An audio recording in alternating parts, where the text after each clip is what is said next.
Assalamualaikum warahmatullahi wabarakatuh. Bertemu lagi bersama saya Lili Sugiardi dalam kesempatan mata kuliah jaringan komputer.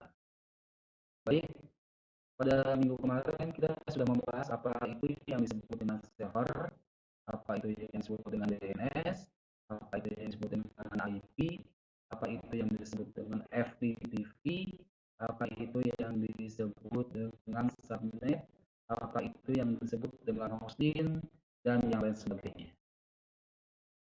Pada kesempatan kali ini kita coba akan bahas apa ya itu yang disebut dengan WiFi router. Dan pada pertemuan kemarin kita sudah bahas apa yang disebut dengan router. Coba kita review kembali. Router adalah perangkat keras yang dipakai untuk menghubungkan beberapa jaringan, baik itu jaringan yang sama atau juga jaringan yang berbeda. Misalnya si A ada di posisi kota Jakarta, si B ada di posisi kota Bandung. Untuk melakukan suatu komunikasi data, si A atau si B mengirimkan chat atau mengirimkan pesan suara itu harus melalui router. Jadi router ini adalah fungsinya adalah untuk mengarahkan pesan ini harus kemana dan pesannya harus diterima oleh siapa. Mungkin masih dan sudah teringat kembali yang kemarin, minggu kemarin.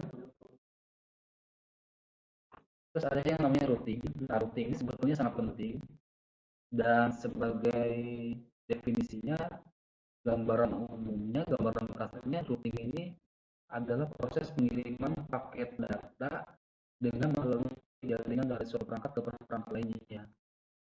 Seolah-olah kita ini menjadi polisi atau menjadi suatu pengatur lalu lintas data.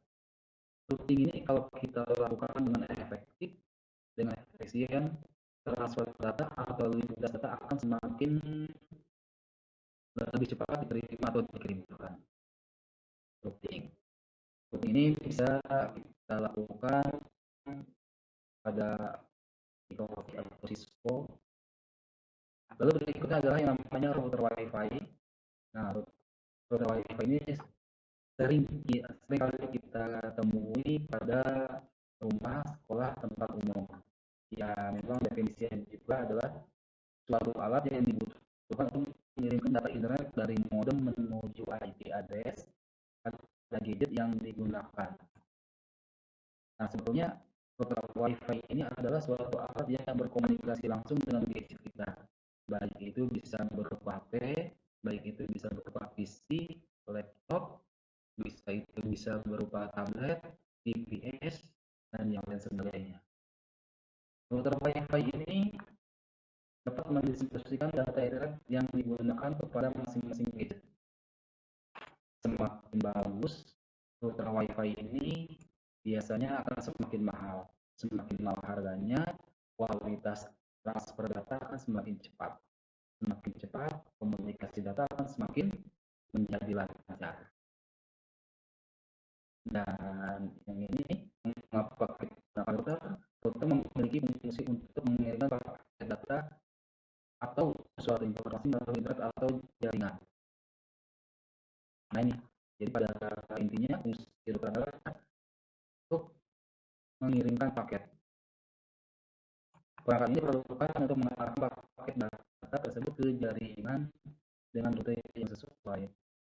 Sudah disinggung tadi, kalau kita bisa meroutingkan, mengarahkan paket data ini secara efektif dan efisien, maka transfer data akan semakin cepat dan akan semakin efisien juga.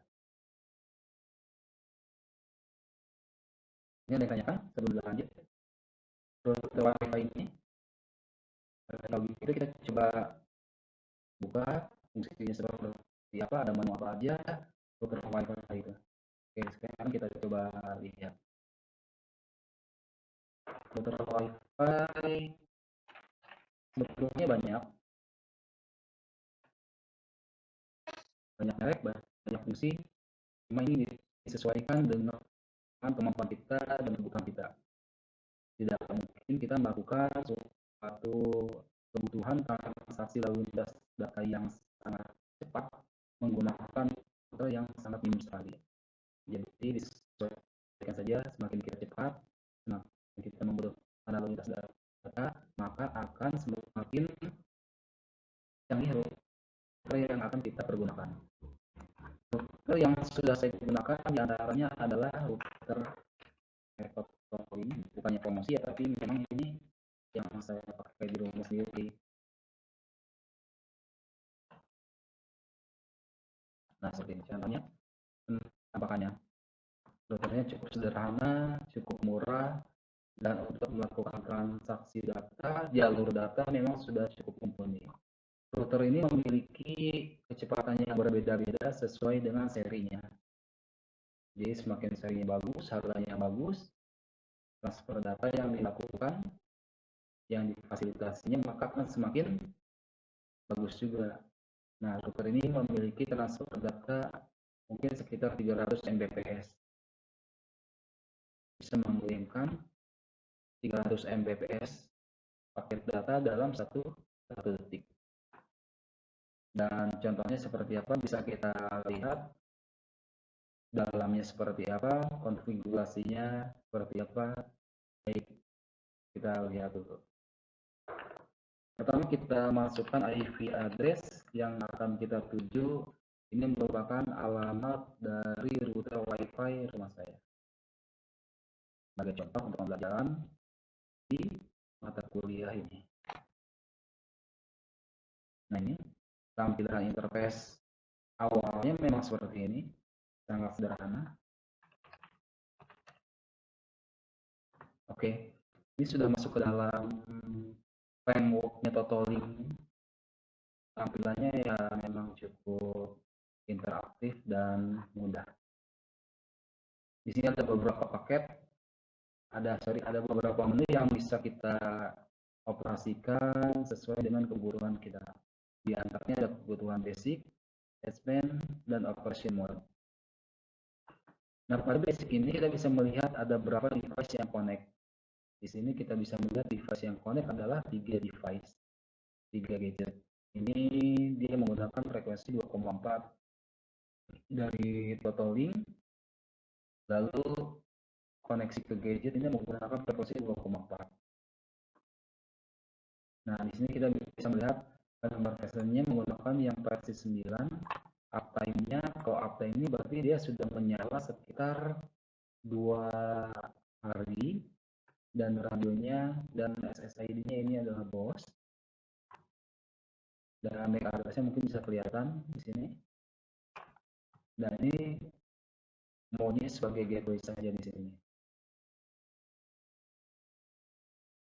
Di sini ada port 1, ada LAN 1 dan LAN 2. Kalau LAN ini biasanya berfungsi sebagai koneksi masuknya internet. Kalau ini untuk KTRL mungkin bisa ke wifi yang lainnya. Di sini menggunakan mode PPOE. Kelihatan ya. Nah, sekarang coba kita ke internet. Seperti apa?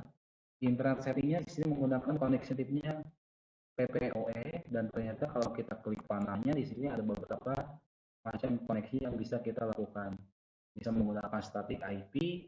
Static IP itu ya diantaranya bisa menggunakan IP yang sudah ditentukan oleh server atau oleh administrator jaringan. Lalu bisa namanya dynamic IP atau DHCP, lalu bisa menggunakan yang namanya PPOE yang saat ini coba saya terapkan, dan ternyata alhamdulillah sudah berjalan dengan lancar. Lalu ada yang namanya PPTP dan L2P.